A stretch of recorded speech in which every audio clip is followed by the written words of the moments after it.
దేవునికి మహిమ కలుగును గాక. ఆమేన్. దేవుడు గోకులం ప్రజలతో మాట్లాడడానికి మన మధ్యన ఉన్నారు. ఈరోజు ఆదివారం రోజు దేవుని ఆరాధించడానికి ఈ గొప్ప కార్యమని దేవుడు చేసి ఆరాధించుకునే కృప ప్రపంచమంతటికీ కూడా ఈ దినాన్ని దయచేసినందుకు దేవుని వందనాలు చెల్లిస్తూ ఆరాధిద్దాము, మహిమ పడుతాము. దేవుని మాటలు మరి ఏమి చెప్తారో మనం ఎలాగుండాలో మనం సరి చేసుకోవడానికి గొప్ప అవకాశాన్ని దేవుడు ఇచ్చిన దేవునికి మహిమ చెల్లిస్తూ దేవుడు మరి ఆరాధిద్దాము, మహిమ పొందుకుందాము. దేవునికి మహిమ కలుగును గాక. ఆమేన్.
మహిమ కలుగును గాక. ఆమేన్. బ్రతుకంతా మనం దేవుని ఆరాధించడానికి ఆయన మన పాపము శాపాన్ని రూపుమాపి దైవతనువుగా ఆయన మన మధ్య ఉన్నారు. దేవుని దగ్గర మనం సాక్షిగా ఉండాలని జయము హోసన్న అని చెప్పి దేవుని ఆరాధించడానికి దేవుడు మహాకృపను బట్టి దేవుని కొట్లాది వందనాలు. దేవునికి మహిమ కలుగును గాక. ఆమేన్. చూడండి, యోగు రాసిన గ్రంథము 59వ అధ్యాయము 39వ అధ్యాయము 5వ వచనం చూద్దాము. దేవుడు మనకు మాట్లాడుతుండగా మనం ప్రతి విషయంలో మరి దేవుణ్ణి దగ్గర సరి చేసుకోవడానికి దేవుడు మరొక అవకాశాన్ని దేవుడు ఇచ్చినందుకు దేవునికి అనేకమైన కోట్లాది వందనాలు చెల్లిస్తూ సమస్తము కూడా సమకూర్చి జరగబడడానికి మనము దేవుని ప్రేమించినప్పుడు సమస్తము దేవుడు సమకూరుస్తారు. ప్రతి శాపం నుండి విడిపించడానికి దేవుడు మన మధ్య ఉన్నారు. ప్రతిదీ సరి చేసుకొని దేవుని ఆరాధించాము. వాక్యము చూడండి, మరి రాసుకోండి. ఇక్కడ 3 గాడిదలు గురించి వాక్యము చెప్తున్నది ఏంటి అనేది మనము ఆలోచిద్దాము, సరి చేసుకుందాము. ఒకటి అడవి గాడిద, రెండవది కంచర గాడిద, మూడవది ఊరి గాడిద. కాబట్టి 39:5 అధ్యాయంలో 5వ వచనంలో ఏముందంటే, అడవి గాడిదను స్వేచ్ఛగా పోనిచ్చిన వాడెవడు? అడవి గాడిదను ఎవరు స్వేచ్ఛగా పోనివ్వరు. కాబట్టి అక్కడ క్వశ్చన్ మార్క్ వేశారు. అడవి గాడిద కట్లను విప్పిన వాడెవడు? ఎవరు విప్పుతారంటే యేసయ్య. ఆ యేసయ్య మరి కట్లను విప్పడానికి దేవుడు వచ్చాడని మార్కు సువార్తలోని, మత్తయి సువార్త 21వ అధ్యాయంలోని మనము చదువుకోవాలి. మత్తయి సువార్త 21వ అధ్యాయం 1 నుండి 17 వచనాలు, మార్కు సువార్త 1వ అధ్యాయము 1 నుండి 11 వచనాలు మనము చూస్తే అక్కడ కట్టబడిన గాడిద విషయంలో అది ఊరి గాడిద అన్నమాట. అలాగా కట్టబడిన గాడిద దేవుడికి కావాలి. కానీ ఇక్కడ ఏమంటున్నారు, అడవి గాడిదను స్వేచ్ఛగా పోనిచ్చేవాడెవడు? అడవి గాడిద కట్లను విప్పిన వాడెవడు? నేను అరణ్యమును దానికి ఇల్లుగాను, ఉప్పు పర్లను దానికి నివాస స్థలముగాను నియమించి తిని. అరణ్యము అంటే లోకము అన్నమాట. కాబట్టి గాడిదను మరి ఇక్కడ అడవి గాడిద విషయంలో ఇక్కడ చెప్తున్నారు. అది ఏంటంటే లోబడదు అన్నమాట. అడవి గాడిద కఠినమైన హృదయం గలది. ఇక్కడ సింహాన్ని మనం అదుపులో పెట్టుకోవచ్చు, దానికి ట్రైనింగ్ ఇచ్చి. కుక్కనేంటి, మరి అక్కడ ఏనుగునేంటి, ఒంటెనేంటి, గుర్రాన్నేంటి, ఏదైనా సరే దాన్ని లోబడేలాగా మనం ట్రైనింగ్ ఇవ్వచ్చు. కానీ గాడిద ఏంటి అపవిత్రంగా ఉంటుంది, అది కఠినమైన హృదయం కలిగి ఉంటుంది, మరి అది లోబడదు అనమాట. దాని లక్షణాలు అవి. కాబట్టి హెబ్రీల దేవుడకు యెహోవా సెలవిచ్చినది ఏమనగా, నీవు ఎన్నాళ్ల వరకు నాకు లొంగనొల్లక యుందువు అని చెప్పి నిర్గమాకాండంలో నిర్గమాకాండం 10వ అధ్యాయం 3వ వచనంలో మోషే అహరోన్లు ఫరో యుద్ధకు వెళ్ళి అతన్ని చూచి ఇలా చెప్తున్నారు. ఫరో ఏంటంటే అడవి గాడిద లాంటి వాడు అనమాట. అతను లొంగలేదు. అందుకని మోషే అహరోనులు వెళ్ళి నీవు ఎన్నాళ్ల వరకు నాకు లొంగనొల్లక ఎందువు అని చెప్తున్నారు. 4, 5, 6, 7 వచనాలు.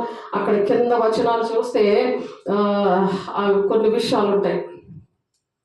లొంగలేనప్పుడు మరి దేవుడు ఎటువంటి పరిస్థితులు తెచ్చాడు మనిషి జీవితంలో కూడా.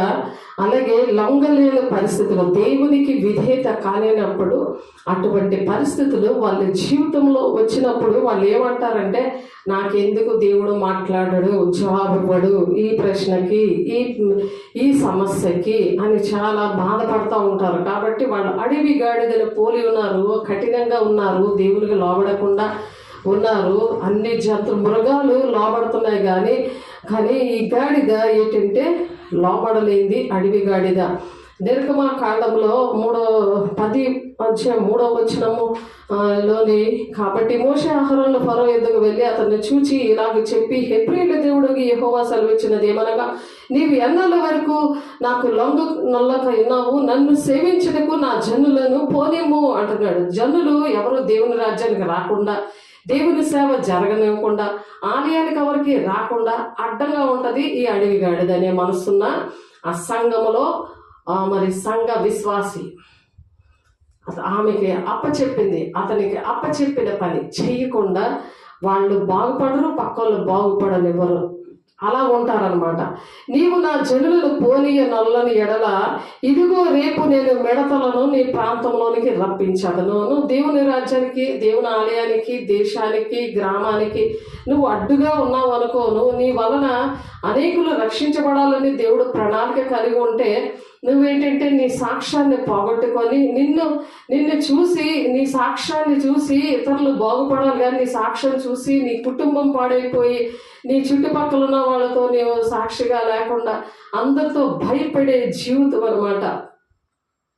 ఆదాము అవ్వల పాపం చేసినప్పుడు ఎలాగైతే దాక్కున్నారో అలాగా వాళ్ళకి స్వాతంత్రం లేకుండా, మరి ఫ్రీగా మాట్లాడుకోలేక, మనసిప్పి దేవునితో కానీ ప్రజలతో కానీ మాట్లాడుకునే పరిస్థితులు వాళ్ళకు ఉండవు. ఫరో ఏం చేస్తున్నాడు, అలా కఠినంగా ఉన్నాడు. దేవుని పిల్లలు దేవుని రాజ్యం కట్టే విషయంలో సహకారిగా లేడు, కానీ మరి ఆటంకంగా ఉన్నందుకు ఎవడును నేలను చూడలేనంతగా అవి దాన్ని కప్పును తప్పించుకున్న శేషమును అనగా వడగండ్ల దెబ్బను తప్పించుకొని మిగిలిన దాన్ని అవి తినివేయును. పొలములో మొలిచిన ప్రతి చెట్టును తినును. ఆ మిడతల గుంపు వస్తే అలా ఉంటదన్నమాట. ఎవడును నేలను చూడలేనంతగా ఉంటాడంటే అంత మోకలాగా పంపించేశాడు మరి ఫరో దగ్గరికి, మరి అక్కడ ఉన్న ప్రజల దగ్గరికి. మరి దేవునికి లోబడకుండా, దేవుని విషయాలన్నీ పట్టించుకోకుండా ఉన్నందుకు దేవుని ప్రజల విషయంలో, దేవుని రాజ్యం కట్టే విషయంలో ప్రతి ఒక్కరికి బంధకాల నుండి విడుదల రావడానికి, ఆ శాపము నుండి పాపము నుండి విడుదల రావడానికి ఆటంకకరంగా మరి మా దేవుడు నిన్ను గొప్పగా చేసినప్పుడు, నీ మట్టుకు నువ్వే స్వార్థంగా ప్రవర్తిస్తున్నప్పుడు, నీకు మహిమ రావాలని, నువ్వు సింహాసనం మీద కూర్చోవాలని అహంకారంగా ఎవరి మాట వినకుండా ఫరోలాగా, అడవి గాడిదలాగా మరి మనము ఉండకూడదు. ఎవడును నేలను చూడలేనంతగా అవి దాని కప్పును తప్పించుకున్న శేషమును అనగా వడగండ్ల దెబ్బను తప్పించుకొని మిగిలిన దాన్ని అవి తినివేయును. పొలములో మొలిచిన ప్రతి చెట్టును తినును. మరియు అవి నీ ఇండ్లలోను, నీ సేవకులందరి ఇండ్లలోను, ఐగుప్తులందరి ఇండ్లలోను నిండిపోవును. నీ పితరులు గాని, నీ పితామహులు గాని ఈ దేశములో నుండిన నాట నుండి నేటి వరకు అట్టి వాటిని చూడలేదని చెప్పి ఫరో ఎదుట నుండి బయలు వెళ్ళెను. అప్పుడు ఫరో సేవకులు అతను చూచి, ఎన్నాళ్ల వరకు వీడు మనకు ఉరిగా నుండును? తమ దేవుడైన యెహోవాను సేవించుటకు ఈ మనుషుల్ని పోనేమో, ఐగుప్తు దేశము నశించినదని నీకింకానూ తెలియలేదా అని అంటున్నారు. దేశము, సంఘము, గ్రామము నశించిపోతుంటే నీకు తెలియట్లేదా? దేవుడి చిత్తము నెరవేర్చబడకుండా ఉన్నందుకు దేవుడు మరి ఇవన్నీ కూడా శోధనలన్నీ ఎందుకు తెస్తున్నాడు అందరికీ అని నీకు అర్థమవట్లేదా అని ఫరోని అడుగుతున్నాడు. నీ కుటుంబంలో, నీ సంఘములో, నీ ఊరిలోని, నీ దేశంలో ఇలాగవుతుందంటే నువ్వే కారణమని ప్రతి ఒక్క బిడ్డ కూడా ఒక క్వశ్చన్ మార్క్ వేసుకోవాలి. అందుకు మోషే, మేము యెహోవా ఒక పండుగ ఆచరింపవలను గనుక మా కుమారులు, మా కుమార్తెలు, మా మందలను, మా పశువులను వెంట పెట్టుకొని మా పిన్న పెద్దలతో కూడా వెళ్ళుదమనెను. అందుకు అతడు, యెహోవా మీకు తోడై ఉండెనా అంటాడు. మేము అందరం వెళ్తాము దేవునికి దగ్గరికి అంటే మీకు ఏమన్నా దేవుడు తోడుగా ఉన్నాడా? నేను మిమ్మల్ని మీ పిల్లల్లో పోనిచ్చేదనా? ఇదిగో మీరు దురాలోచన గలవారు, పురుషులైన మీరు మాత్రమే వెళ్ళి యెహోవాను సేవించండి అన్నాడు. పురుషులు ఒక్కరు వెళ్ళాలంట దేవుని దగ్గరికి, మిగిలిన వాళ్ళందరూ ఇంట్లో ఉండాలంట, వాళ్ళెవరూ సేవించకూడదంట. అలాగా ఫరో ఆ దినాల్లో బాధ పెట్టాడు. నేను మిమ్మల్ని పిల్లల్లో పోనిచ్చేదనా? ఇదిగో మీరు దురాలోచన గలవారు, పురుషులైన మీరు మాత్రము వెళ్ళి యెహోవా సేవించుడి, మీరు కోరినది అదే కదా అని వారితో అనగా ఫరో సముఖము నుండి వారు వెళ్ళగొట్టబడిరి. అప్పుడు యెహోవా మోషేతో, మిడతలు వచ్చినట్లు ఐగుప్తు మీద నీ చేయి చాపము, అవి ఐగుప్తు దేశం మీదికి వచ్చి ఈ దేశపు పైరులన్నిటినీ అనగా వడగండ్ల పాడు చెయ్యని వాటన్నిటినీ తినివేయనని చెప్పాడు అనమాట దేవుడు. మరి అందరూ కూడా రక్షణ పొందుకోవడానికి ఇష్టపడట్లేదు. అక్కడ ఫరో స్వార్థంగా, అహంకారంగా నా ఇష్టమే చల్లాలి, కుటుంబంలోనేటి, ఇంటిలోనేటి, ఉద్యోగం దగ్గరేటి, మరి బయటికి వెళ్తున్నప్పుడు అన్నీ నా ఇష్టమే జరగాలి అని లోపడలేని విధేయత లేకుండా అహంకారంగా కఠిన హృదయంతో మరి ప్రవర్తిస్తున్నారేమో. అవన్నీ సరి చేసుకోవాలి దేవుని బిడ్డలారా. మోషే ఐగుప్తు మీద తన కర్రను చాపగా యెహోవా ఆ పగలంతయు ఆ రాత్రి అంతయు ఆ దేశం మీద తూర్పు గాలిని విసరజేశాను. తూర్పు గాలి విసిరిందంట. అక్కడ ఉన్న ప్రదేశం అంతా కూడా మోషే ఐగుప్తు మీద తన కర్ర చాపగానే యెహోవా పగలంతా కూడా రాత్రి అంతా కూడా దేశం మీద తూర్పు గాలిని విసిరేలాగా గాలితోని విసిరాడట. ఉదయం అందు ఆ తూర్పు గాలిని మెడతలు వచ్చేసాయి. చేతులేసి ప్రార్థన చేశాడు మోషే మాట వినలేనందుకు మరి దేవుడు చెప్పిన మాట మోషే విని అలాగ చేసినందుకు మిడతల గుంపంతా వచ్చేసింది. ఆ మిడతలు ఐగుప్తు దేశం అంతటి మీదికి వచ్చి ఐగుప్తు సమస్త ప్రాంతంలో నిలిచినవి. మిక్కిలి బాధకరమైనవి. అంతకు మునుపు అట్టి మిడతలు ఎప్పుడూ ఉండలేదు, తరువాత అట్టివి ఉండబోవు అని నేలంతయు కప్పబడిందంట. నేలంతా కప్పబడిపోయిన మిడతలు వచ్చేసాయి అన్నమాట. దేవుని మాట వెళ్ళేనందుకు ఫరో మరి నాయకుడిగా ఉండి ఇశ్రాయేల్ ప్రజలను నడిపిస్తూ ఉండి తను చేసిన పనులు. అందుకనే మనుషులందరి కోసం ప్రార్థన చేయాలి, రాజులందరి కోసం ప్రార్థన చేయాలని దేవుడు మరి ఆ సియోను కుమార్తె అని ఆ కట్టబడిన గాడిద మీద కూర్చొని మరి ఎక్కడది యెరూషలేము దగ్గర ఆయన అక్కడ నుంచి దేవుడు యెరూషలేములోనికి ప్రవేశించి ఆయన మరి ఊరేగించబడ్డాడు, ఆరాధించబడ్డాడు, అభిషేకించబడ్డాడు, స్వస్థతలు చేశాడు ఆయన. దేవుడు మరి తండ్రి చిత్తాన్ని ఆ విధంగా నెరవేర్చాడు. దేవుని బిడ్డ మనం ఎలా నెరవేరుస్తున్నామో, ఎలా ఆటంకంగా ఉన్నామో అది ప్రతి ఒక్కరు కూడా అర్థం చేసుకోవాలి. ఒలివల కొండ నుండి యెరూషలేము వరకు ఆయన ఊరేగించబడ్డాడు. అంటే సువార్త ప్రకటించబడింది ఆ విధంగా. అదే రన్ ఫర్ జీసస్ ఈరోజు అందరూ కూడా చేస్తున్నాము. ఆ దేశంలో చీకటి కమ్మింది. ఎప్పుడైతే ఆ వెలుగు ఆ ఊరేగించబడకపోతే చీకటి కమ్ముతుంది దేవుని బిడ్డ. కాబట్టి ఫరో మోషే అహరోనును త్వరగా పిలిచి, నేను మీ దేవుడైన యెహోవా మీ ఎడలను పాపము చేసి నేను అప్పుడు ఒప్పుకున్నాడు. మీ ఎడలను దేవుని ఎడల నేను పాపము చేశానని ఫరో అప్పుడు ఒప్పుకున్నప్పుడు, మీరు దయచేసి ఈసారి మాత్రమే నా పాపము క్షమించి నా మీద నుండి ఈ చావు మాత్రము తొలగించమని మీ దేవుడైన యెహోవాను వేడుకొనగా అతడు ఫరో యొద్ద నుండి బయలు వెళ్ళి యెహోవాను వేడుకొనెను. అప్పుడు యెహోవా గాలిని త్రిప్పి మహాబలమైన పడమటి గాలిని విసరజేయగా అది ఆ మిడతలను కొంచెం పోయి ఎర్ర సముద్రములో పడవేసను. అవన్నీ కూడా కొంచెంగా అయిపోయి అవి ఎర్ర సముద్రంలో పడిపోయాయంట. దేవునికి మహిమ కలుగునుగాక. ఎప్పుడైతే సరి చేసుకుంటారో ఫరో ఆ కఠినమైన గుండెని మాంసపు గుండెగా చేసుకొని విధేయత చూపించి మరి సరి చేసుకున్నప్పుడు ఇదంతా కూడా అవన్నీ మిడతలన్నీ వచ్చేసి అంత పాడు చేసి అలాగా అంత బీభత్సం చేసేస్తే అప్పుడు నన్ను క్షమించమని దేవుణ్ణి ప్రజల్ని అడిగినప్పుడు అప్పుడు యెహోవా గాలిని త్రిప్పి మహాబలమైన పడమటి గాలిని విసరజేయగా అది ఆ మిడతలను కొంచెపోయి ఎర్ర సముద్రంలో పడవేశాను. ఐగుప్తు సమస్త ప్రాంతంలో ఒక్క మిడతైనను నిలవలేదు. అవన్నీ కలిపి ఎర్ర సముద్రంలో పడిపోయాయి. అయినను యెహోవా ఫరో హృదయం కఠినపరిచాను. చూడండి, అడవి గాడిద అనే ఆ ఫరో యొక్క హృదయాన్ని కఠినపరిచాడంట. దేవుని మాట వినలేకపోతే అలా హృదయాన్ని దేవుడే కఠినపరిచేస్తాడు. వింటే వాళ్ళ హృదయం మాంసపు గుండు ఉంటుంది. అది హృదయం ఏంటంటే ఆ మాంసపు గుండు ఉన్నప్పుడు వాక్యానికి లోపడతారు, దేవుని అభిషేకంతో నింపబడతారు.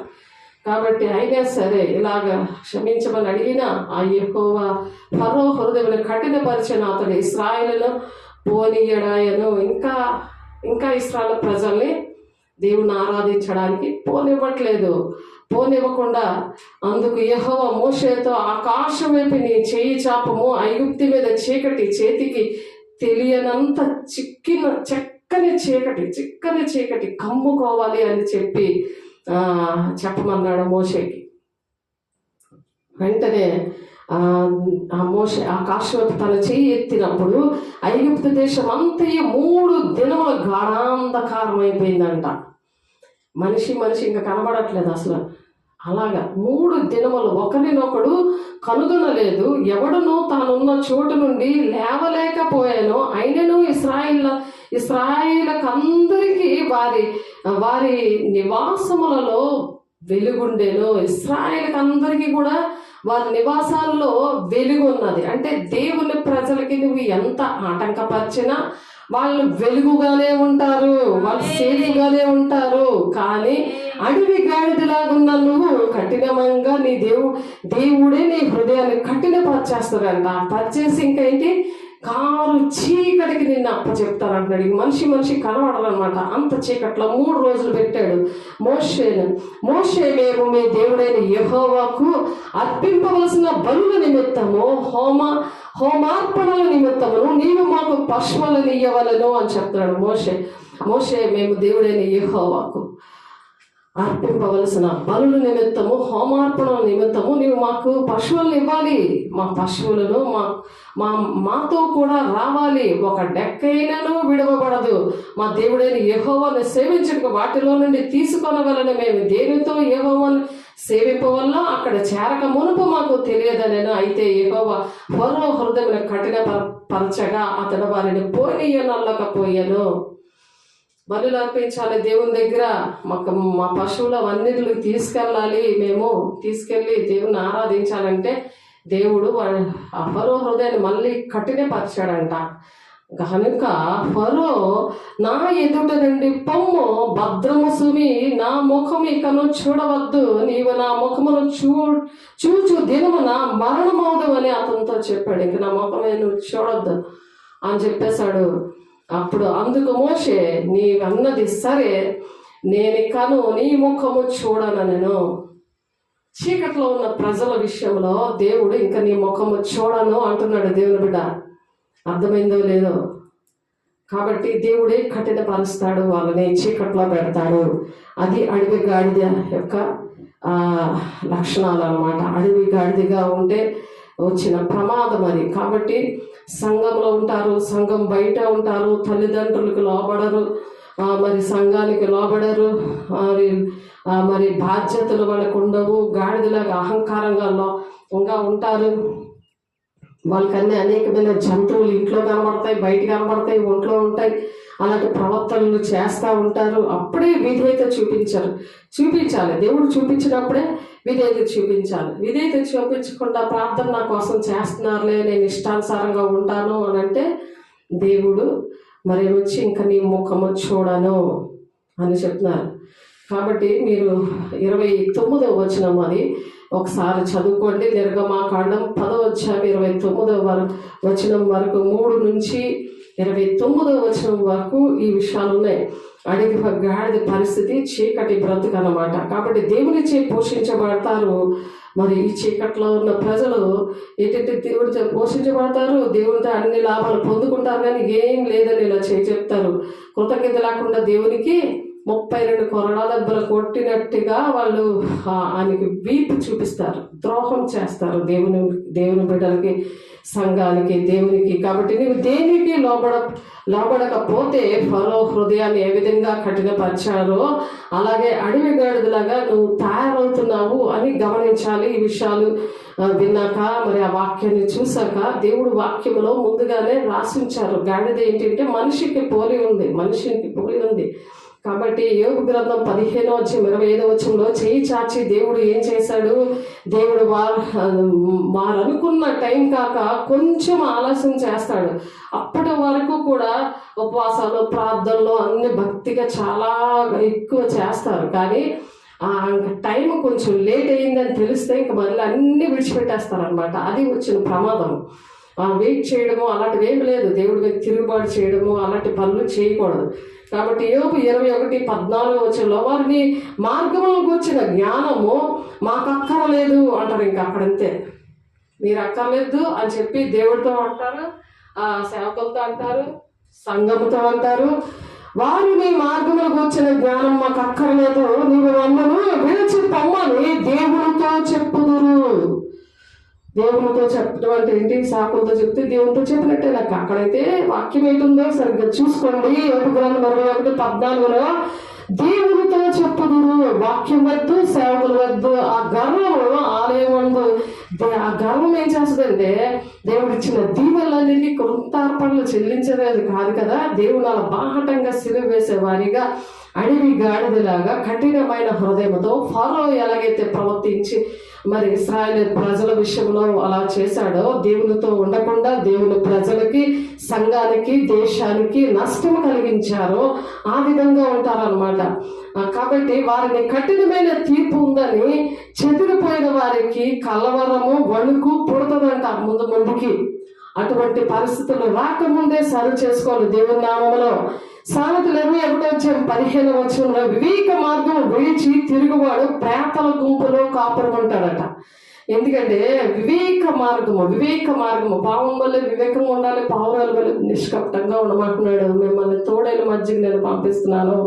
అందుకనే మీరు వివేక మార్గం విడిచి తిరుగువాడు ప్రేతల గుంపులో కాపురం ఉండదు. సుఖభోగముల యందు వాంఛగల వానికి లేని కలుగును అని చెప్తున్నారు. సామెతలు 21:15-17 వచనాల్లో. 18 నీతిమంతుల కొరకు భక్తిహీనులు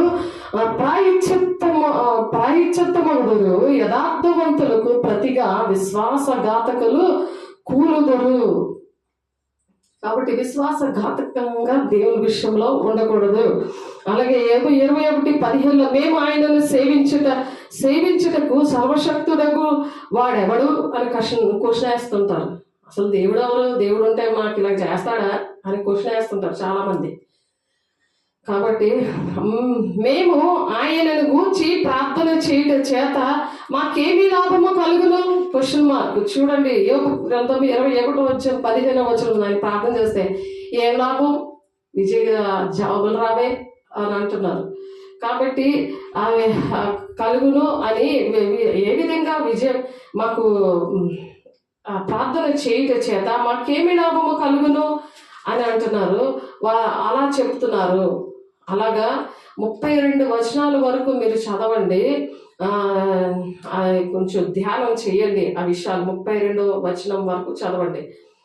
అలాగే దైవజనుడు సన్మద్ధుడే మరి ప్రతి సత్కార్యమునకు మరి సత్కార్యం విషయంలో కూడా గద్దిస్తాడు, బుద్ధి చెప్తాడు, శిక్ష కూడా వేయమని వాక్యం చెప్తుంది. అటువంటి వాక్యాలు ఎన్ని చెప్పినా సరే వాటికి లోపం లేని ఈ గాడిద స్వభావం అన్నమాట. అడవి గాడిద స్వభావం అది. కాబట్టి మా ఇద్దరుండి తొలగిపోమ్మని అంటున్నాడు. ఏంటంటే యోబు గ్రంథము 22:18 ఈ సర్వశక్తుడు దేవుడు మాకు ఏమి చేయనని అని అడుగుతున్నారు వాళ్ళు. ఒకసారి చూద్దాము. ఇక్కడ దావీదు కూడా ఎలాగున్నాడంటే 2 సమూయేలు 6:16 అక్కడ దావీదు భక్తుడు నాట్యం ఆడుతుంటుంటే, ఆరాధిస్తుంటుంటే మీకాలు తన హృదయంలోని ఎంత నీచగా ఎలాగా డ్యాన్స్ చేస్తున్నాడో అలాగా అనుకున్నది. అది ఏంటంటే ఉప్పు పర్రను నివాసంగా నియమించి తినంటున్నాడు అటు వారి కోసము. అక్కడ ఏమి విత్తనం వేసినా ఫలించదు. ఉప్పు పర్ర అంటే ఏంటంటే ఎంత సేవకులు వచ్చి ప్రార్థన చేసినా, వాళ్ళకి ఎంత వాక్యం చెప్పినా అక్కడ ఫలం అనేది ఉండదు, ఫలించదు అనమాట. ఉప్పు పర్రను నివాసంగా నియమించి తిని అక్కడ ఏ విత్తనం వేసినా సరే ఫలించదు. అది పరిస్థితి. కాబట్టి యోబు గ్రంథము 22:1 చూడండి. యోబు గ్రంథము 22:1 యోబు గ్రంథము 22:1 రాసుకోండి ప్రతిదీ కూడా. 22:18 18 మా యొద్ద నుండి తొలగిపోమ్మనియు సర్వశక్తి దేవుడు మాకు ఏమి చేయననియు వారి దేవునితో అందరూ భక్తిహీనుల ఆలోచనలు నాకు దూరమై ఉండును గాక. మన విరోధులు నిత్యంగా నిర్మూలమైననియు వారి సంపదను అగ్ని కాల్చివేసననియు పలుకుచు నీతిమంతులు దాన్ని చూచి సంతోషించుదు, నిర్దోషుల వారిని హేళన చేయుదురు. ఆయనతో సహవాసము చేసిన యెడల నీకు సమాధానము కలుగును, అలాగున నీకు మేలు కలుగును. ఆమేన్. ఆయనతో సమాధానం పడాలి. ఆయన నోటి ఉపదేశమును అవలంబించము, ఆయన మాటలన్నీ నీ హృదయంలో ఉంచుకొనుము. సర్వశక్తుని వైపు నీవు తిరిగిన యెడల నీ గుడారముల నుండి దుర్మార్గమును దూరముగా తొలగించిన యెడల నీవు అభివృద్ధి పొందెదవు. ఆమేన్. అలాగా దేవుడు ఆశీర్వదించాలని ఈ దినాన్ని మరొక అవకాశం ఇచ్చాడు. ప్రతి ఒక్కరికి కూడా దేవునికి మహిమ కలుగును గాక. అడవి గాడిదలాగా దేవా నేనుండనయ్యా, అలాగే అవిధేయతగా కఠినమైన హృదయంతో నేనుండనయ్యా, నీ మాటలు వింటాను, ఫలిస్తాను, నేను ఫలించి అభివృద్ధి పొందుతాను, భూమిని నిందిస్తాను అని చెప్పి దేవునికి మహిమ కలుగును గాక. దేవుని దగ్గర ప్రమాణాలు చేద్దాం. యోబు 14:17 సాతానుని పరలోకం నుండి తోసేసాడు కదా, అలాగే అరణ్యంగా చేసి భూలోకాన్ని అడవి గాడిద ఇక్కడ ఉంటుంది అలా తిరుగుతూ ఉంటారనమాట. అడవి గాడిదలాగా వాళ్ళు ఇష్టం వచ్చాడు తిరుగుతారనమాట. తినడం పడుకోవడం, ఇంకే పని లేదు పాటు లేదు. ఇంకా అమ్మ తెచ్చింది, నాన్న తెచ్చింది, అమ్మమ్మ తెచ్చింది, తాతయ్య తెచ్చింది, అన్నీ కూడా నాకు కావాలి, నేను తిరుగుతాను, నేను అంటది అడవి గాడిద. లాస్ట్కి దానికి ఏమీ ఉండకుండా అయిపోద్ది అనమాట. అటువంటి పరిస్థితులు రాకుండా దేవుడు హెచ్చరిక చేస్తున్నాడు. దేవుని మాటలు వినాలని ఆశపడుతున్నారు. సర్వశక్తుని వైపు మీరు తిరిగిన యెడల నీ గుడారంలో నుండి దుర్మార్గతను దూరంగా తొలగించడం నీవు అభివృద్ధి పొందుతావు. లేకపోతే యోబు 14:17 సాతాను పరలోకం నుండి ఎలాగైతే త్రోసేసాడో అటువంటి పరిస్థితులు వస్తాయి. ప్రతి పరిస్థితుల నుండి దేవుడు మిమ్మల్ని విడిపించిన గాక, మహిమ కలుగును గాక. అలాగే యోబు 39:7 పట్టణపు కోలాహలమును అది తిరస్కరించును, తోలువాని కేకలు అది వినదు. తోలువాని కేకలు అంటే ఇంట్లో వాళ్ళ మాట వినరు, చర్చిలో దేవుడు సేవకులు చెప్పిన మాట వినరు. ఎవరైనా పెద్దోళ్ళు నువ్వు ఎందుకు అలాగ ఉన్నావు అని ఎందుకు అలాగ ఖాళీగా ఉన్నావు, ఏ పని చేయకుండా ఎందుకు అలాగ అందరి మీద ఆధారపడి ఉన్నావు, దేవుడి చిత్త మీద నీకు తెలియదు, నీ పరిస్థితి ఏంటి అని ఎవ్వరు చెప్పిన మాట కూడా వినలేని పరిస్థితి. ఎంతమంది జనము చెప్పినా సరే పట్టణపు కోలాహలమును అది తిరస్కరించడం అంటే పట్టణంలో ఉన్న జనాలందరూ చెప్పినా సరే వినడు అనమాట. ఆ మనిషి వినరు. యవన పిల్లలు అలాగే నశించిపోతున్నారు. ఎవ్వరి మాట వినరు. వాళ్ళ ఇష్టమే. వాళ్ళకి ఏది కొనాలంటే కొనియడమే. ₹1,00,000 పైన సెల్ ఫోన్లు కొనేసి, కంప్యూటర్లు కొనేసి, రూమ్లో పెట్టి, అరే నువ్వు చక్కగా బాగా పాడైపోయావు నువ్వు అన్నట్టుగా తల్లి అప్పచెప్పేస్తుంది, తండ్రే అప్పచెప్పేస్తున్నాడు, ఈ అమ్మమ్మలో తాతయ్య ఏళ్ళే అప్పచెప్పేస్తున్నారు. అలాగే సాతాను గడికి భయపడిపోతున్నారు. దేవునికి భయపడట్లేదు, దెయ్యానికి భయపడిపోతున్న దినాల్లో ఉన్నాము. దేవుని బిడ్డ పట్టణము కోలాహలంగా తిరస్కరించును అంటే జనములందరూ, పట్టణంలో ఉన్న జనాలందరూ చెప్తున్నా అసలు వినిపించుకోలేని పరిస్థితి అడవి గాడిదకి. కొంతకాలమై వైభవం అంతా కూడా అది పోతుంది. అటువంటి పరిస్థితులన్నీ పోయి చాలా దారుణంగా ఉంటుందని చెప్తున్నారు. కాబట్టి వాళ్ళకి ఎలా ఉంటుందట, 2:24 కామాతృత్వం వలన గాలి పీలుస్తారట. వాళ్ళకి కామాతృత ఎక్కువ వచ్చేస్తుంది. అంటే లోక స్నేహము దేవునితో వైరము కదా, వైరమైన ఎరుగురా మీరు దేవునికి శత్రువులను కదా. కామాతృత వలన గాలి పీలుస్తారట వాళ్ళు. అలాంటి కామంతో ఆతృత, అలాంటి గాలి పీలుస్తారు. వాళ్ళెవ్వరు కూడా కంట్రోల్ చేయలేరు అనమాట. కాబట్టి అరణ్యములకు అలవాటు పడిన అడవి గాడిదవు నువ్వు అని చెప్తున్నాడు అక్కడ. దాన్ని తిప్పగలవాడు ఎవడు? అది కలుసుకున్నప్పుడంట దాన్ని తిప్పలేరు, అంటే దాన్ని పట్టుకోలేరు అనమాట. దాన్ని చూడండి, గేదె ఇలా కొమ్ములేసుకొని వచ్చి దాన్ని కొమ్ములు పట్టుకుని ఇలా తిప్పుతారు కదా, దాన్ని కంట్రోల్ చేస్తారు కదా. వాడని చుక్కాన్ని ఎలా కంట్రోల్ చేస్తుంది, అలాగే దీనైతే ఈ అడవి గాడిదని అయితే కంట్రోల్ చేయలేరు. అలాంటి కామాతృత వచ్చేస్తుంది, అది ప్రమాదము. కాబట్టి ఆదికాండం 16వ అధ్యాయము 11-12 వచనాల్లో ఉంటది. ఇష్మాయేలు కరెక్ట్గా అలాగే తయారయ్యాడు. హాగర్కి పుడతాడు ఆయన. మరి అబ్రహాం గారికి హాగర్కి పుడతాడు. అబ్రహాం గారు పిల్లలు లేరని మరి శారా అప్పచెప్పదది. మరి హాగర్ కన్నా ఇష్మాయిల్ ఏం చేస్తాడంటే అడవి గాడిద, అది చూద్దాం ఒకసారి. ఆది కాండము తీయండి. ఆది కాండము 16వ అధ్యాయము 11వ వచనము. ఆది కాండం 16వ అధ్యాయము 11వ వచనము నుండి చూడండి. మరియు యెహోవా దూత, ఇదిగో యెహోవా నీ మొరను వినెను, నీవు గర్భవతిగా ఉన్నావు, నీవు కుమారుని కని అతనికి ఇష్మాయేల్ అని పేరు పెట్టిదువు, అతడు అడవి గాడిద వంటి మనుష్యుడు. పుట్టగానే గర్భంలో ఉన్నప్పుడే చెప్పేశారు. ఎందుకు? అడవి గాడిద లాంటి మనిషి అని చెప్తున్నా సరే అర్థం కాలేదు ఆ తల్లికి. ఒకసారి ఆలోచించండి దేవుడి బిడ్డలారా. అతని చెయ్యి అందరి చేతులు అతనికి విరోధముగా ఉండును. అందరూ కూడా విరోధంగా ఉంటారు వాడికి అని చెప్పి ముందుగానే దేవుడు ప్రవచించారు. ముందుగానే చెప్పారు. అతడు తన సహోదరులందరి ఎదుట నివసించునని దానితో చెప్పగా, అది చూచుచున్న దేవుడవు నీవే అని పేరు తనతో మాట్లాడని యెహోవాకు పెట్టని అని అనగా, నన్ను చూచిన వాడిని నేను ఎక్కడ చూచితిని కదా అని అనుకోలేను. అలాగా వదిలేసింది. నన్ను దేవా నువ్వు చూస్తున్నావు కదా, నువ్వు ఉన్నావు కదా అని నామకార్థమైన జీవితం. వెంటనే మరి సాతాను కూడా తెచ్చి మనిషిలో పెట్టినప్పుడు వెంటనే రెస్పాండ్ అవ్వలేదు. అది ముదిరిపోతుంది కేసు. ఇప్పుడు ఇష్మాయేలుగా దేవుని బిడ్డ ఒకసారి ఆలోచించు. నీలో సాతాను వాడి గుండె తీసి నీ బిడ్డ గుండెలో పెడితే నీకేమైనా రెస్పాండ్ అవుతున్నావా? ఎన్ని సంవత్సరాలైనా సరే నువ్వు రెస్పాండ్ అవుతున్నావా? నువ్వు సాతానుకు లోబడుతున్నావు, దేవుడిని ఎదిరించేస్తున్నావు. దేవుడికి లోబడిన దుష్టుని మీరు దాన్ని ఎదిరించండి అంటే దేవుడిని ఎదిరించేసి దుష్టుడిని కౌలించుకుంటున్నావు. దానికి ఇష్టం వచ్చినట్టుగా నడవడం, అది తీర్మానం చేసుకోవాలి. అలా ఉండాలి ప్రభు అని చెప్పి ఎవరికి భయపడుతున్నాం? దేవునికా దెయ్యాలికా? అది గమనించుకోండి దేవుని బిడ్డలారా.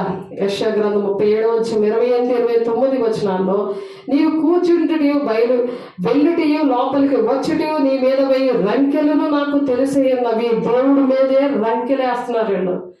అర్థం కావట్లేదు వీళ్ళకి. ఎందుకు ఇలాగ జరుగుతుంది నా కుటుంబము? ఎందుకు నేను ఒక సంఘానికి కట్టుబడి లేను, దేవునికి కట్టుబడి లేను? దేవుడు ఎంత దీవించాడు, అయినా దేవుని కృతజ్ఞతగా నేను లేను. సంఘం బాధ్యతలు లేవు, సేవకులు ఎలా ఉన్నారో నాకు అవసరం లేదు. ఎందుకు ఇలా కఠినంగా అపవిత్రంగా నేను ఉన్నాను అడవి గాడిదలాగా అని అర్థం అవ్వట్లేదు దేవుని బిడ్డలారా. వాళ్ళకి ఏం చేస్తున్నారట వాళ్ళు? రంకెలు నాకు తెలిసే ఉన్నవి. నువ్వు ఎలా రంకెలు వేస్తున్నావు అది నాకు తెలుసు అంటున్నాడు దేవుడు. నువ్వు సేవకుల మీద, సంఘం మీద, కుటుంబం మీద నువ్వు రంకెలేస్తుంటే అవి నాకు తెలుసు అంటున్నాడు దేవుని బిడ్డ. నాకు నువ్వేం రంకెలేస్తున్నావో దేవుని మీద అవి నాకు అన్నీ తెలుసు. నా మీద నువ్వు 1000 రంకెలను నువ్వు చేసిన కలహమును, కంచరగాడిద చేసిన కలహములను నాకు తెలుసు అంటున్నాడు. నా చెవులు చొచ్చాను అంటున్నాడు. నా చెవుల్లోకి వెళ్ళాయి ఆ మాటలు, నువ్వు చేసిన రంకెలు. నా గాలము నీ ముక్కునకు తగిలించదను అంటున్నాడు. నా కళ్ళము నీ నోటిలో పెట్టి నిన్ను మళ్ళించదను, నీవు వచ్చిన మార్గములే నిన్ను మళ్ళించదను అంటున్నాడు దేవుడు. ఆమేన్. ఎలా నువ్వు వచ్చావో అక్కడికి నేను మళ్ళిస్తాను అని చెప్తున్నాడు దేవుని బిడ్డ. నువ్వు ఆలోచించు. ఏ విధంగా జీవితాలు సాతానుడు దేవునితో లేకపోతే, దేవుని సేవకులతో లేకపోతే, నువ్వెక్కడ బాప్తీసం తీసుకున్నావో, ఏ సేవకుల ద్వారా నువ్వు అభివృద్ధి చెందావో, ఎక్కడ నువ్వు అభిషేకం పొందుకున్నావో, ఇవన్నీ మర్చిపోయినప్పుడు వచ్చే నష్టాలు దేవుని బిడ్డ. ఆ రంకెలు, ఆ మాటలు, ఆ ప్రవర్తన అన్నీ దేవుడు నేను చూశాను అంటున్నాడు. నేను ఎలా కంట్రోల్ పెట్టాలో అది నేను చేస్తాను అంటున్నాడు. గొర్రెకు ఇప్పుడు ఇది అడవి గాడిద అనమాట. ఈ అడవి గాడిద అయిపోయిన తర్వాత కంచరగాడిద ఏంటంటే గుర్రానికి గాడిదకి పుట్టింది కంచరగాడిద. 2 సమయాల గ్రంథం 18:9 వచనంలో ఉందన్నమాట. ఏంటంటే అబ్షాలోము మస్తకి వృక్షముకు తన తల చిక్కుకొని చనిపోతాడు. అబ్షాలోము కాబట్టి వాళ్ళకి ఏంటంటే రెండు మనసులు ఉంటాయి. రెండు మనసులు ద్విమనస్సులతో ఉంటారు. ఆ ద్విమనస్సులైన వాళ్ళ రెండు మనుషులకి ఏంటంటే నామకార్థ క్రైస్తవులు అనమాట. నామకార్థం ఉంటారు. ఇక్కడ భూలోక సంబంధమైనవి కావాలి, పరలోక సంబంధమైనవి కావాలి. వాళ్ళకి నామకార్థంగా బ్రతికేస్తారు. తండ్రి చిత్తం ఏంటో ఎంత అర్థం కాదు వాళ్ళకి, ఎంత చెప్పు నాకు అర్థం కాదు అని ఒకటే మాట చెప్తారు. కాబట్టి ఏలియా ప్రవక్త ఉన్న కాలంలోని ఇశ్రాయేల్ని ఆహాబు పరిపాలిస్తున్నప్పుడు బయలు దేవత మీద మనసు పెట్టుకొని జీవించడం ఏలియా చూశాడు. అది అక్కడ ఉన్న ప్రజల్ని. మొదటి రాజుల గ్రంథం 18:21 మీరు చదవండి, క్లియర్గా మీకు అర్థం అవుద్ది. ఎన్నాళ్ళ మట్టుకు మీరు రెండు తలంపుల మధ్య మీరు ఉంటారు అని అడుగుతాడు. అక్కడ భక్తి యుక్తిగా చేస్తారనమాట, ఒక తెలివిగాన. భక్తి అనేది నామకార్థంగా యాక్టింగ్ అనమాట. ఏదో భక్తి పొరులాగా ప్రార్థన చేసినప్పుడు కన్నీరు వచ్చేయడము, పాటలు పాడినప్పుడు కన్నీరు వచ్చేయడము, కేకలు వేసేసి ప్రార్థన చేసేయడం గట్టిగా, ఇవన్నీ కాదు. నీ హృదయం ఎలా ఉందో, నీ పనులు ఎలా ఉన్నాయో, నువ్వు ఏ విధంగా రంకెలేస్తున్నావో, నువ్వు ఏ ఉద్దేశంతో ప్రార్థనలు చేస్తున్నావో, ఏ తలంపుతో ఏ స్వార్థంతో నువ్వు చేస్తున్నావో తండ్రి చిత్తం తెలుసుకోకుండా దేవుడు మన కోసం అలా ప్రాణం పెట్టి సమస్తాన్ని విడిచిపెట్టి ఆయన విధేయత చూపించి ఇప్పటికీ కూడా ఆయన చాచిన చేతులతో ఎదురు చూస్తున్నాడు. సమస్త భారాన్ని మోయించిన వాళ్ళారా నా ఎద్దుకు రండి, నేను మీకు విశ్రాంతి కలుగు చేస్తానని.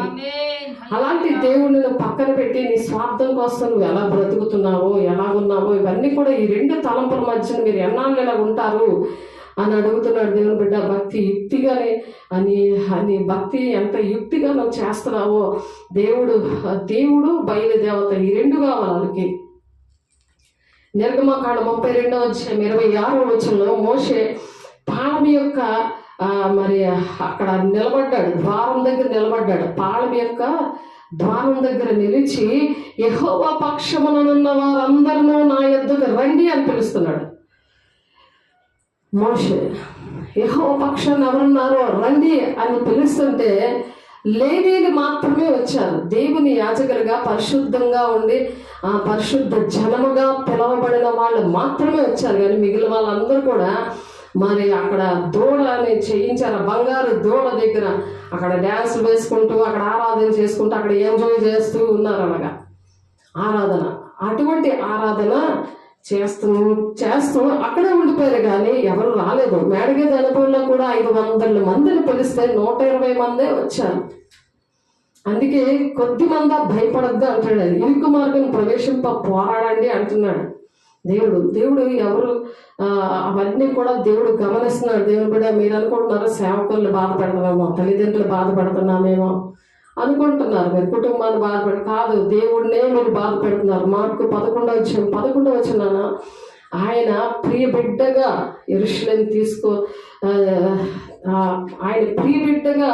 యెరూషలేము తీసుకొని మరి మనం యెరూషలేము తీసుకొని వెళ్తున్నాడు.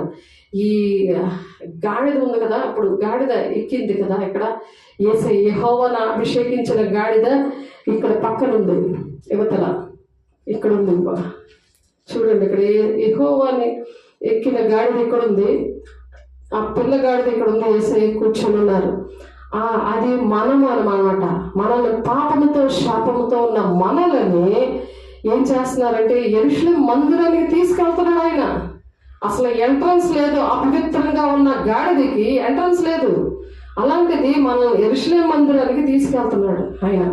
దేవుని మందిరానికి నిన్ను తీసుకెళ్తే నిన్ను దేవుడు అలా ఆశీర్వదిస్తే నువ్వు చేసిన దేవునికి ఏం చేశావు, ఏ కార్యాలు చేశావు, తండ్రి చిత్తాన్ని ఏ విషయంలో నెరవేర్చావు, నీకు ఇచ్చిన ఆశీర్వాదాల విషయంలో మరి కృతజ్ఞతలు ఏమి చూపించావు, ఏ బాధ్యతలు వహించావు దేవుడు అడుగుతున్నాడు. దేవుడు కూడా కాబట్టి ఆ విషయంలో మార్కు సువార్త 11:11 ఉంది. గలతీ 4:26 అయితే పైనున్న యెరూషలేము స్వతంత్రముగా ఉన్నది అంటున్నారు. ఇక్కడ ఇరుకు మార్గం కదా, పోరాటం ఎక్కువైపోతుంది కదా మనకి. కాబట్టి పైనున్న యెరూషలేము, ఈ మందిరానికి రావడానికి ఇష్టపడరు కదా. కాబట్టి దేవుడు ఏం చెప్తున్నారంటే పైనున్న యెరూషలేము చాలా స్వతంత్రంగా ఉందంట. అది చూడండి, గలతీయులకు రాసిన పత్రిక 4:26 అయితే పైనున్న యెరూషలేము స్వతంత్రంగా ఉన్నది, అది మనకు తల్లి పరలోక రాజ్యం. ఎప్పుడైతే నువ్వు ఈ ఇరుకు మార్గాలు పోరాడతావో, ఈ బంధకాల నుండి ఆ విప్పబడిన గాడిదని దేవుడు నాకు కావాలి అన్నప్పుడు నువ్వు వస్తావో, ఆ బంధకాలన్నీ నీకు విడిపించినప్పుడు కృతజ్ఞత లేకుండా ఉంటే, ఆ చీకట్లో నా మరణాంధకారంలో నేను ఉండి సాతాను ఒళ్ళోనే పడుకుంటాను, అదే నేను చేసుకుంటాను, ఆ వ్యర్థమైన ఆరాధనే చేస్తాను, వాళ్ళ హృదయము దూరంగా ఉందంటున్నారు. వాక్యం చెబుతారు, ప్రార్థనలు చేస్తారు, కుటుంబారాధనలు చేస్తారు, కానీ దేవునికి మాత్రము ఆ హృదయం అనేది దూరంగా ఉంది. మీరు పెదవులతో కనపరుస్తున్నారు, ఈ వ్యర్థమైన ఆరాధనలు చేస్తున్న వారి విషయంలో, తండ్రి చిత్తాన్ని నెరవేర్చలేని వారి విషయంలో దేవుడు చాలా దుఃఖపడుతున్నారు. కాబట్టి ఈ యెరూషలేముకి ఎవరైతే మరి దేవుని విషయంలో, మరి దేవుని రాజ్యానికి అనేక మందిని నడిపించే వారి విషయంలో ఒక ప్రసవ వేదన కలిగి ఉంటారో, మీకా 4:10 ప్రకారము అటువంటి వారికట అక్కడ కన్నీరు లేదు, ఆకలి లేదు, దుఃఖము లేదు, అపవిత్రత లేదు. అదే యెరూషలేం, పైనున్న యెరూషలేం, అందులోని స్వతంత్రం ఉంటుంది. ఇంకా ఇక్కడ స్వతంత్రం లేదు కదా, ఎవరిని ఏమో అనలేము, ఎవరికి ఏమి చెప్పలేము. ఒకసారి చెప్తాం, రెండుసార్లు అస్తమాటికి అదే రికార్డు, అడిగిపోయిన రికార్డులకి ఎంత కానీ చెప్తారు. కఠినమైన హృదయం అది, ఫరో లాంటి హృదయం. ఆ నాశనం అయ్యాకే వారికి కింద మీద పడితే ఏం చేస్తారు, అందరికీ బాధే కదా. కాబట్టి ఒకసారి ఆలోచించండి దేవుని బిడ్డలారా. 2 పేతురు 2:16 అక్కడ బిలాము ఏం చేశాడు, ప్రవక్త ధనాపేక్షతో బాలాకు బోధ విన్నాడు. బాలాకు నేర్పిన ఆ బాలాకు బోధ విని బిలాము ఏం చేశాడు, మోయాబు దేశానికి రాజు ఈ బాలాకు రాజు ఇశ్రాయేలుని నీ నోటుతో శపించు అని అంటాడు. బిలాము డబ్బులకి కొనేద్దాం అనుకున్నాడు. నీకు ఇల్లంత బంగారము వెండి ఇవన్నీ ఇచ్చేస్తాను, నువ్వు వెళ్ళి ఇశ్రాయేలుని శపించు, ఎల్లు, నీకు ఎంత డబ్బులు ఇస్తాను అన్నాడు. మనీ మైండ్తో మేము సేవ చేయట్లేదు, నీ డబ్బులు ఎవరికి అవసరం లేదు, అది శాపగ్రస్తమైన జీవితం నువ్వు ఇవ్వకపోతే. మలాకి 3:9 ఉంటుంది. కాబట్టి ఇక్కడ బాధ అలాగా ఉన్నప్పుడు గాడిదతో మాట్లాడేస్తాడు. గాడిద మాట్లాడుతుంది, అది దేవుడు కూర్చున్న గాడిద. అది ఏంటంటే అక్కడ మీరు చదివితే సంఖ్యాకాండం 22:23 యెహోవా దూత ఖడ్గం పట్టుకొని అక్కడ నిలబడింది. ఎక్కడ తన సేవకు ఎవరికి, బిలాముకి, ఆ ప్రవక్త దగ్గర పెరిగింది కదా ఆ గాడిద. తన యజమానుడికి ఆ ఖడ్గముతో ఉన్న ఆ దూత ఏమి చేయకుండా ఉండాలని అడ్డం పడుతుంటుంటే దాన్ని కొడతా ఉంటాడు. అప్పుడు బిలాము కళ్ళు తెరిచినప్పుడు అప్పుడు అర్థమవుతుంది. అర్థమై మాట్లాడినప్పుడు వెంటనే అతనికి మారు మనసు వస్తుంది. కింద మీరు చదివితే అక్కడ మారు మనసు వస్తుంది ఆ బిలాముకి. దేవుడు ఏది చెప్తే నేను అదే చెప్తాను, ఈ డబ్బుకి నేను ఆశపడను అని చెప్తాడు. బిలాము బాలాకు బోధ వినడు. బిలాము ఆ ధనానికి ఆశపడడు. దేవుని బిడ్డ అలాగున్నావా నువ్వు? ధనాపేక్షతో నువ్వు ఆ బోధలకి వెళ్ళిపోతున్నావా? అవన్నీ మరి మానేశాడు ఇక్కడ బిలాము. ఏది చెప్పమంటే నేను అదే చెప్తాను తప్ప నువ్వు ఎంత డబ్బు ఇచ్చినా నేను చెప్పను అంటాడు. ఇశ్రాయేల్ ప్రజలు నేను శపించను అని అంటాడు. కాబట్టి అలాంటి కృప దేవుడు అందరికీ అనుగ్రహించునుగాక. ప్రార్థన చేసుకున్నాము. దేవునికి ఇష్టమైన మరి గాడిదలాగా మరి కట్టబడిన గాడిద కావాలి, కానీ విప్పబడిన గాడిద ఎలా ఉంటుందంటే దాన్ని ఎవరు పట్టుకోలేరు, దానికి ఎవరు చెప్పలేరు, అపవిత్రంగా ఉంటుంది. కాబట్టి ఎవరి మాట వినదు. అది కామాతృతతో ఉంటుంది, ధనాపేక్షతో ఉంటుంది, అరణ్యంలో తిరుగుతూ ఉంటుంది. కాబట్టి అరణ్యములకు అలవాటు పడిన అడవి గాడిద లాగా ఉండకుండా మరి దేవుడు ఏర్పాటు చేసిన బిడ్డల్లాగా దేవుడు కట్టబడిన గాడిదకి అది నాకు కావాలి అంటున్నాడు. దేవుని బిడ్డ నువ్వు కావాలని ఇప్పటికీ కోరుకుంటున్నాడు. ఒకసారి ఆలోచించండి, ఏ గాడిలాగా ఉన్నారు? ఈ దినాన దేవుడు ప్రాణం పెట్టడానికి యెరూషలేముకి ఆయన వచ్చాడు. మరి పరిశుద్ధ వారము శుక్రవారం మరి గుడ్ ఫ్రైడే కాబట్టి ప్రతి ఒక్కరు కూడా సరి చేసుకోండి. దేవునికి దుఃఖపెట్టినవి వాక్యములో ఉన్న అవన్నీ కూడా సరి చేసుకోవడానికి దేవుడు మాట్లాడిన విషయాలన్నీ కూడా ఆయన సిలువ ప్రయాణం, ఇదే సిలువ ప్రయాణం ఎరుకో నుండి యెరూషలేముకి ఆయన ఈ ప్రయాణంలో దేవుని బిడ్డలందరినీ దర్శిస్తుండగా ప్రతి ఒక్కరూ కూడా ఆ దర్శన భాగ్యాన్ని, ముఖ దర్శనాన్ని చూడడానికి దేవుడు ఈ రోజు ప్రతి ఒక్కరు ఆత్మీయ నేత్రాలు తెరచిన దాకా వేస్తున్నామలో ప్రతి ఒక్కరు ప్రతి ఒక్క బిడ్డ కూడా తీర్మానాలు చేసుకుంటున్న దాకా వాక్యానుసారంగా నడవాలని దేవుడు ఆశపడుతున్నాడు. ఆ కట్టబడిన గాడిద నాకు కావాలి, ఎవరైనా అడిగితే దాన్ని తీసుకుని రండి అంటున్నాడు. దాని మీద నేను ఎక్కి మరి ఊరేగి ఆయన ఆరాధించడానికి, తండ్రి చిత్తాన్ని నెరవేర్చడానికి యెహోవా దేవుడు అభిషేకించడానికి వచ్చాడు. దేవుని బిడ్డ నిన్ను అభిషేకించడానికి వచ్చాడు. సరి చేసుకో, దేవునికి మహిమపరచు. దేవుని మహిమకరంగా నా కుటుంబము, నా గ్రామము, నా సంఘము, నా ఊరు, నా దేశము, ప్రపంచమంతా కూడా నా వలన తండ్రి ఎలాగుందయ్యా నాయన. నెమ్మదిగా బ్రతకాలి అంటే, సుఖముగా బ్రతకాలి అంటే మనుషులందరి కోసం ప్రార్థన చేయండి నాయన. సువార్తను ప్రకటించండి అని చెప్తున్నాం నాయన. అయ్యా ఈ విషయాలన్నీ ప్రకటిస్తేనే నా తండ్రి నువ్వు త్వరగా వస్తావు. ఎత్తబడే గుంపులో మేమందరం ఉండడానికి తండ్రి నాయన ఖర్జూరపు మట్టలు పట్టుకొని అయా తండ్రి నేను ఆరాధించడానికి నా తండ్రి నాయన అయా మహాశ్రమల నుండి మీరు వచ్చిన వారు అని చెప్తున్నారు ప్రభా. అక్కడ నా తండ్రి నాయన యోహాను గారితో దర్శనంలో చెప్తున్నట్టుగా ప్రభు నాయన ఖర్జూరపు మట్టలు పట్టుకొని నాయన అయా మీ వస్త్రములు ప్రభా ఉతుక్కునుడి అని చెప్తున్నా ప్రభా. అయా తండ్రి నాయన మంచి సాక్ష్యము కలిగి ఉండడానికి మీరు సహాయం చేస్తున్నారు దేవా. మీదికే మహిమ కలుగును గాక.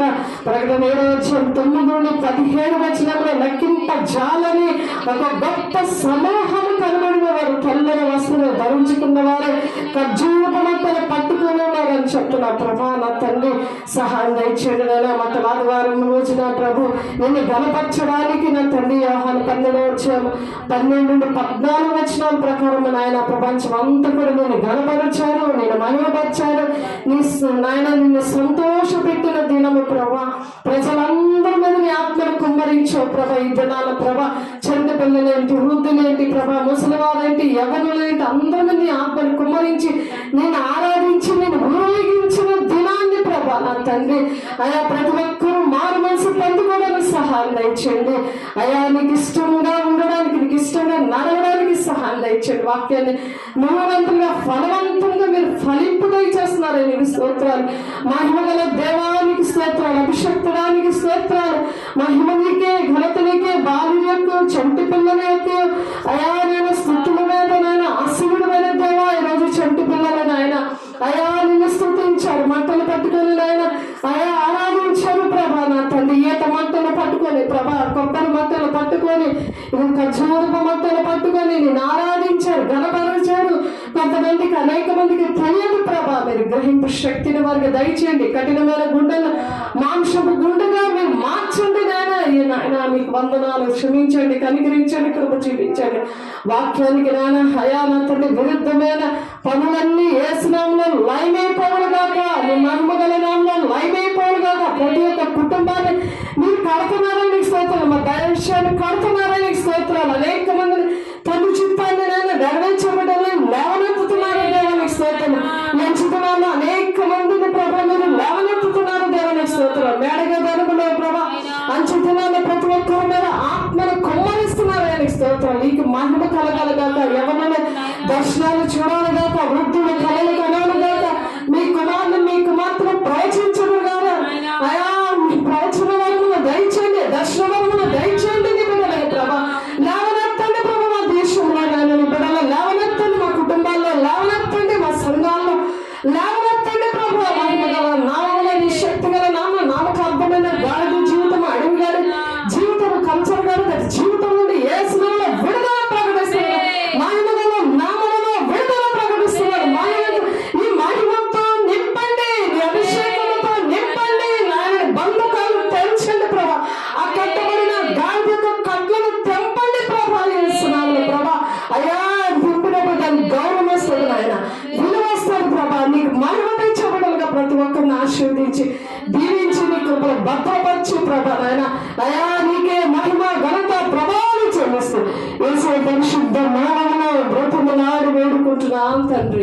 ఆమేన్ ఆమేన్ ఆమేన్. దేవునికి మహిమ కలుగును గాక. God bless you. దేవుడు మిమ్మల్ని దీవించి ఆశీర్వదించినందుకు, మంచి సాక్ష్యాల ద్వారా దేవుడు మనకి ఆశీర్వదించడానికి ఇష్టపడినందుకు, దేవుడు మన మధ్యలో ఉన్నందుకు దేవుని కనుక మనం వందనాలు చెల్లిస్తూ మిగిలినందరినీ దీవిస్తూ గాడ్ బ్లెస్ యూ. దేవునికి మహిమ కలుగును గాక. ఆమేన్.